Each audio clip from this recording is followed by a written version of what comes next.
آموزش شیرینی پفک گردویی یا همون پیچ انگشتی در خدمت شما عزیزان هستم. خب دوستان، من مواد مورد نیاز رو عرض میکنم خدمتتون.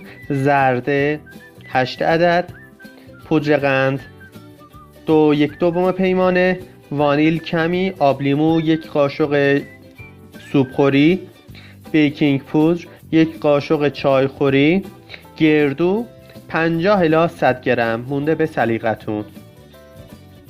و زمانی که شروع به کار کردید حتما فرتون رو روی 160 درجه سانتیگراد روشن کنید و بذارید تا داغ بشه. در مرحله بعد قراره که ما زرده، پودر قند، وانیل رو در ظرف همزنمون بریزیم و در آخرین سرعت ممکن به مدت 15 دقیقه فرم بدیم و بعد 15 دقیقه قراره که ما سرعت رو تا متوسط پایین بیاریم و 5 دقیقه هم با سرعت متوسط کار کنه که این رو در ادامه ویدیو من عرض خواهم کرد. تا تخم مرغ دارن فرم میگیرن ما هم میاریم کارهای مراحل بعدی رو جلو میندازیم. گردمون رو خرد میکنیم، کف سینیمون کاغذ میندازیم و قیفمون رو بند میاریم، یعنی قفلش میکنیم. بعد از گذشت 15 دقیقه ما سرعت دستگاهمون رو کم میکنیم و به حالت متوسط میاریم.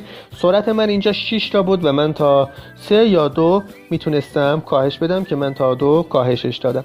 و در این مرحله قراره که توی این 5 دقیقه ما آب لیمو و بیکینگ پودرمون رو به تخم مرغ فرم گرفتمون اضافه کنیم. بعد از اینکه 5 دقیقه‌مون هم به اتمام رسید، ظرف رو از دستگاه باز میکنیم و همونطور که در ویدیو هم ملاحظه میکنید تخم مرغ مثل کش شده، خیلی کشدار و فرم گرفته شده.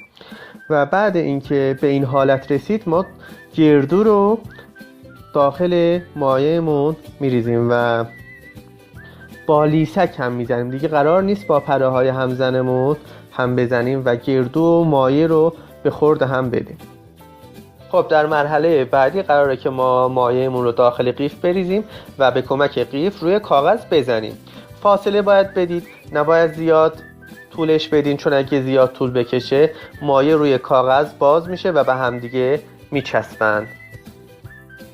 قراره این شیرینیمون رو در درجه 160 درجه سانتیگراد به مدت 10 الی 15 دقیقه در طبقه وسط و سینی لعابی هم در کف فر بپزیم و زمان حاضر شدنش هم بعد گذشته 10 یا 11 دقیقه چک میکنید. با انگشت یا با ناخن یکی از شیرینی ها رو از رو کاغذ در داخل فر خیلی با سرعت میکنین. اگه کنده شد یعنی اینکه حاضره، اگه کنده نشد و تهش باقی موند یعنی اینکه باید داخل فر باز بمونه. این شیرینی با یه جوریه که باید رنگش سفید باشه و نباید اجازه بدید که لبه هاش رنگ بگیره. توی ویدیو هم شیرینی های من به 2 قسمتن، یه قسمتش رنگ گرفته و یه قسمتش رنگ نگرفته و استاندارده. یعنی اینکه اون قسمتی استاندارد و خوبه و صحیح انجام شده که لبه هاش سفیده. امیدوارم از این ویدیو هم استفاده کامل رو کرده باشین. موفق و پیروز باشید در پناه حق.